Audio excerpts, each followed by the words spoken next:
Hey guys, let's get more news about Steelers, but first, don't forget to subscribe and leave your like. Steelers acknowledge Justin Fields is creating QB competition.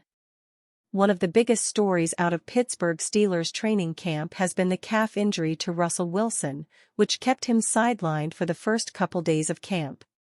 The overarching story of the offseason has included a discussion of the quarterback position, which has been completely turned over.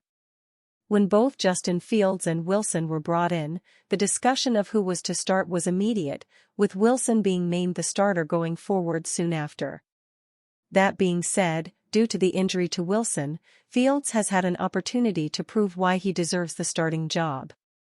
Fields has taken the majority of first-team snaps to begin camp, trying to strip Wilson of the pole position title given to him by head coach Mike Tomlin. When Tomlin was interviewed by CBS' Evan Washburn, he was asked about the quarterback play to begin camp. "We got two really capable guys. Guys that are comfortable being the guy. We're gonna create an opportunity where they get an opportunity to compete and show what they're capable of," Tomlin said. "We've been really consistent of the positioning of it throughout the offseason. We described it as Russ having pole position, meaning that they're going to be given an opportunity to compete, but I just think it's really important to lean on his experience and expertise relative to the things that come outside of playing, to provide direction to the unit." Tomlin would then delve into Fields specifically, highlighting the scenario caused by the Wilson injury. "Justin has really taken advantage of the opportunity for additional snaps because Russ has been out some here the first week," he said. "And so really excited about the trajectory of it, continue to go with the process and having them display their skills. With Wilson having returned, he will begin to take more of the first-team snaps away from Fields." That being said, all that was shown by Fields during his stint with the first team was optimistic. A future with Fields as quarterback is a lot less daunting than previously thought, as Fields was able to show his starting caliber play.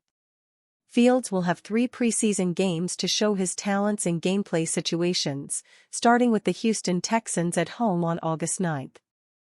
"I want Beanie," Steelers coaches challenge Bishop with George Pickens matchup.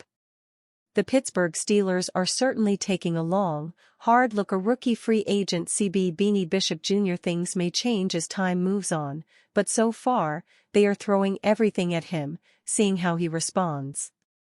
Wednesday marked arguably his biggest challenge, going one-on-one against George Pickens.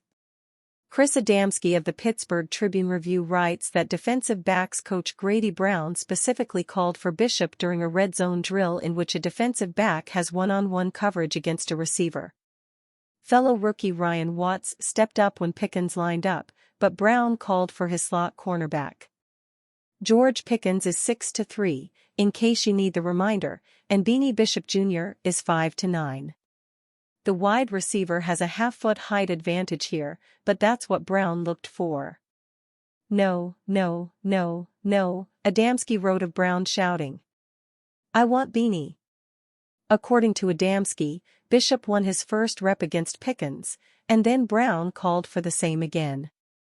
Of course, there is a caveat to the diminutive DB's triumph, the reporter notes. By his account, the pass on the first rep from Justin Fields was off target. On the second play, Pickens caught the ball, but Bishop forced him out of bounds, according to Aaron Becker. Becker also says that it was Mike Tomlin who called for the rematch, but who knows?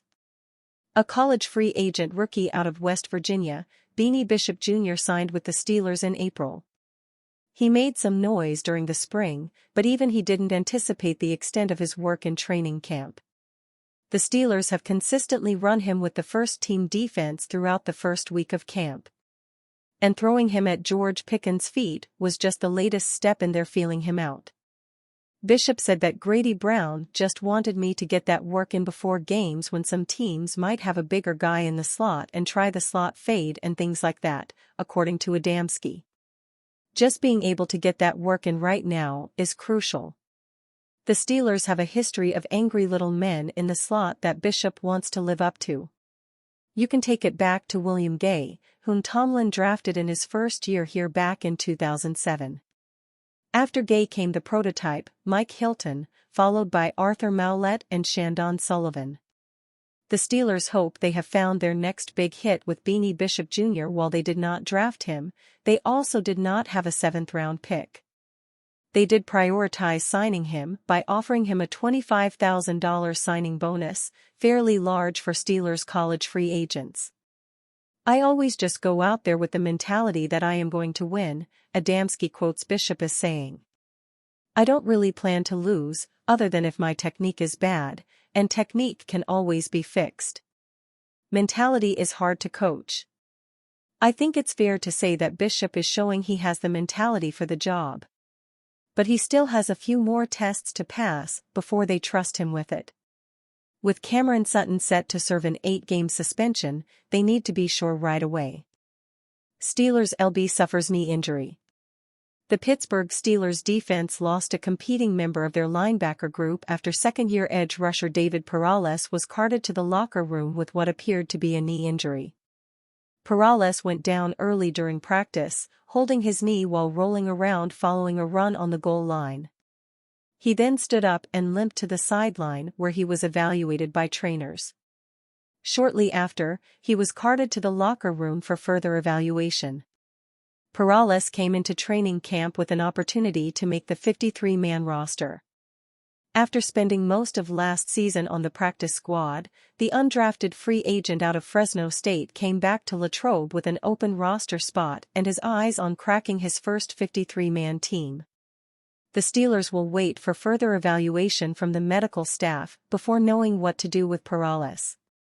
If it's not an injury that could keep him out long-term, the Steelers may choose to keep him around and allow him to return and compete later in training camp. If he won't have a shot at returning before Week 1, they may waive/injure him. Perales and Jeremiah Moon were the front-runners for the team's 4th outside linebacker job. Both would need to prove themselves on special teams if they had any hopes of making the team, but through a week and change of practices, both were impressive. Without Perales, the Steelers are down to Moon, Nick Herbig, Jacob Windmon and Kieran Johnson as their depth pieces at outside linebacker behind T.J. Watt and Alex Highsmith. The amount of depth on the team should provide some gap for Perales to return, and Pittsburgh will likely know more information as the week progresses and Perales continues to nurse whatever his injury is.